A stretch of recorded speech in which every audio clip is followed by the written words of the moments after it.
আমরা কিন্তু এমন একটা সময়ের দোরগোড়ায় দাঁড়িয়ে আছি যেখানে একটা প্রযুক্তিগত বিপ্লব আমাদের চেনা পৃথিবীকে পুরোপুরি বদলে দিতে চলেছে। তো আজকের আলোচনাটা ঠিক এই নিয়েই, কম্পিউটার টেকনোলজির পরের যে বিশাল ধাপ, মানে সিক্সথ জেনারেশন বা ষষ্ঠ প্রজন্ম। চলুন দেখে আসা যাক এই ভবিষ্যৎটা ঠিক কেমন হতে চলেছে। দেখুন, এই যে বলা হচ্ছে নতুন যুগ, এটা কিন্তু শুধু একটা টেকনিক্যাল আপগ্রেড না, বুঝলেন? ব্যাপারটা মোটেও এমন না যে কম্পিউটারগুলো শুধু একটু ফাস্ট হয়ে যাবে। না, আমরা এমন কিছুর কথা বলছি যা কম্পিউটিংয়ের একেবারে মূল কনসেপ্টটাই বদলে দেবে। তো এই নতুন যুগের প্রথম পিলার বা স্তম্ভটা কি? Quantum technology. আর এর কাজটা হলো কম্পিউটারের একদম কোর যে জিনিসটা, মানে স্পিড বা গতি, সেটাকে একটা অবিশ্বাস্য লেভেলে নিয়ে যাওয়া। সহজ করে বললে, কোয়ান্টাম কম্পিউটিং প্রসেসিং পাওয়ারকে এমন জায়গায় নিয়ে যাবে যা এতদিন আমরা শুধু সায়েন্স ফিকশন মুভিতেই দেখতাম। ভাবুন তো একবার, আজকের সবচেয়ে শক্তিশালী কম্পিউটারের যে সমস্যা সমাধান করতে হয়তো 1000 বছর লেগে যাবে, একটা কোয়ান্টাম কম্পিউটার সেটা করে ফেলবে মাত্র কয়েক মুহূর্তে। এইবার এই সংখ্যাটার দিকে একবার তাকান, 1 ট্রিলিয়ন। এর মানে কি জানেন? এর মানে হলো প্রতি সেকেন্ডে 1 ট্রিলিয়ন আলাদা আলাদা ডেটা অ্যানালাইজ করার ক্ষমতা।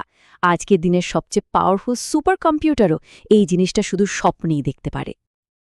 আর এই অসম্ভব শক্তি কিন্তু শুধু একটা সংখ্যা না, এর আসল মানে হল এমন সব সমস্যার সমাধান করা যা আগে অসম্ভব ছিল।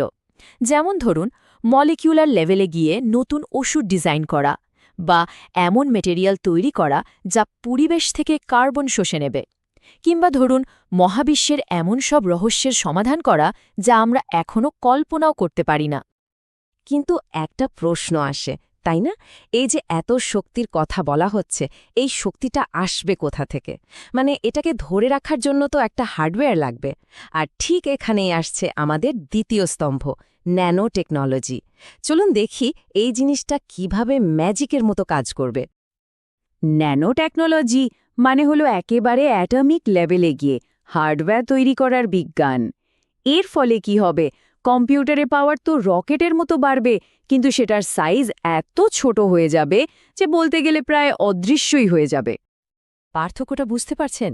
একদিকে দেখুন একটা সুপার কম্পিউটার, যা রাখতে একটা বিশাল বড় ঘরের দরকার হয়, আর অন্যদিকে একটা ন্যানো চিপ, এতটাই ছোট যে হয়তো খালি চোখে ঠিকমতো দেখাও যাবে না। আর সবচেয়ে মজার ব্যাপারটা কি জানেন? এই চিপগুলো সাইজে ছোট হতে পারে, কিন্তু এরাই কোয়ান্টাম কম্পিউটিংয়ের সেই বিশাল শক্তিকে নিজের ভেতর ধরে রাখবে। মানে আজকের একটা বিশাল সুপার কম্পিউটারের চেয়েও অনেক বেশি ক্ষমতা চলে আসবে আমাদের হাতের মুঠোয়। আচ্ছা, তাহলে আমাদের হাতে এখন দুটো জিনিস আছে, কোয়ান্টাম স্পিড আর ন্যানো পাওয়ার। কিন্তু এই দুটো জিনিস যদি আলাদা আলাদা থাকে, তাহলে কিন্তু এদের আসল জাদুটা দেখা যাবে না। এদেরকে একসাথে জুড়তে হবে। আর এখানেই আসছে আমাদের ৩ নম্বর পিলার, ইন্টারনেট অফ থিংস বা আইওটি। এটাই এই সব শক্তিকে এক সুতোয় গেঁথে ফেলবে। এই লিভিং নেটওয়ার্ক বা জীবন্ত নেটওয়ার্ক, এই আইডিয়াটা কিন্তু দারুণ। এর মানে হলো আমাদের আশেপাশে যত ডিভাইস আছে, ছোট বড় যাই হোক না কেন, সব একে অপরের সাথে কানেক্টেড থাকবে, আর সবাই মিলে একটা সিঙ্গেল ইন্টেলিজেন্স সিস্টেম হিসেবে কাজ করবে। ঠিক অনেকটা একটা জীবন্ত শরীরের মতো, যেখানে লক্ষ লক্ষ কোষ একসাথে মিলেমিশে কাজ করে। এর ফল কি হবে? আমাদের চারপাশের পুরো পৃথিবীটাই একটা স্মার্ট সিস্টেমে পরিণত হবে। ভাবুন, আপনার বাড়ি হয়তো ট্রাফিক জ্যামের খবর পেয়ে আপনাকে একটু আগেই ঘুম থেকে তুলে দেবে। আপনার গাড়ি হয়তো আবহাওয়ার পূর্বাভাস দেখে নিজেই নিজেই স্পিড কন্ট্রোল করবে। আর আপনার হাতে থাকা স্মার্ট ওয়াচটা হয়তো কোনো স্বাস্থ্য সমস্যা হওয়ার আগেই আপনাকে সতর্ক করে দেবে। তো স্পিড হলো, পাওয়ার হলো, কানেকশনও হলো, মানে একটা শক্তিশালী শরীর তো তৈরি। কিন্তু এই শরীরটাকে চালাবে কে? এর ব্রেন বা মস্তিষ্কটা কি হবে? এখানেই আসছে সিক্সথ জেনারেশনের সবচেয়ে ইম্পর্ট্যান্ট পার্ট, আর্টিফিশিয়াল ইন্টেলিজেন্স বা এআই।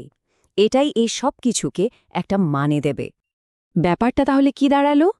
এই কম্পিউটারগুলো কিন্তু শুধু ঝড়ের গতিতে ডেটা প্রসেস করবে না, ওরা শুধু ডেটা অ্যানালাইজ করবে না, বরং ডেটা থেকেই শিখবে, বুঝবে, আর নিজে থেকেই সিদ্ধান্ত নিতে পারবে। এটা কিন্তু ক্যালকুলেশন থেকে সত্যিকারের ইন্টেলিজেন্সের দিকে একটা বিরাট বড় জাম্প। আর এর আসল লক্ষ্যটা কি? এমন একটা কম্পিউটার বানানো যা মানুষের চিন্তাভাবনা বুঝতে পারবে। মানে আমাদের কি দরকার সেটা বলার আগেই কম্পিউটার বুঝে ফেলবে এবং সলিউশন রেডি করে রাখবে। এটা আসলে টেকনোলজি আর মানুষের মধ্যে একটা একদম নতুন পার্টনারশিপের শুরু। তাহলে এই যে 4টে পিলার আমরা দেখলাম, কোয়ান্টাম স্পিড, ন্যানো পাওয়ার, আইওটি কানেক্টিভিটি আর এআই ইন্টেলিজেন্স, এই সব কিছু একসাথে মিলে আমাদের ভবিষ্যতের ছবিটা কিভাবে আঁকছে? এই কথাটা কিন্তু পুরো ব্যাপারটার সারমর্ম। আমরা শুধু একটা নতুন টেকনোলজি নিয়ে কথা বলছি না, একদমই না। আমরা আসলে মানব ইতিহাসের একটা সম্পূর্ণ নতুন অধ্যায়ের সম্ভাবনার কথা বলছি। আসল বিপ্লবটা কিন্তু এই টেকনোলজিগুলোর এক হওয়ার মধ্যেই লুকিয়ে আছে। ভাবুন, যখন কোয়ান্টামের অবিশ্বাস্য স্পিড, ন্যানো টেকনোলজির আনলিমিটেড পাওয়ার, আইওটির একটা জীবন্ত নেটওয়ার্ক আর এআইয়ের মানুষের মতো বুদ্ধি সব একসাথে কাজ করবে, তখন আমাদের চেনা পৃথিবীটা আর একই রকম থাকবে না। আর এটাই হয়তো সবচেয়ে বড় প্রশ্ন। যেদিন টেকনোলজির এই অসীম ক্ষমতা আর মানুষের ক্রিয়েটিভিটি একসাথে মিলে যাবে, সেদিন আমাদের সম্ভাবনাও তো অসীম হয়ে যাবে, তাই না? সেই ভবিষ্যতে আমরা সবাই মিলে ঠিক কী তৈরি করব, এই ভাবনাটা আমাদের সবার জন্য।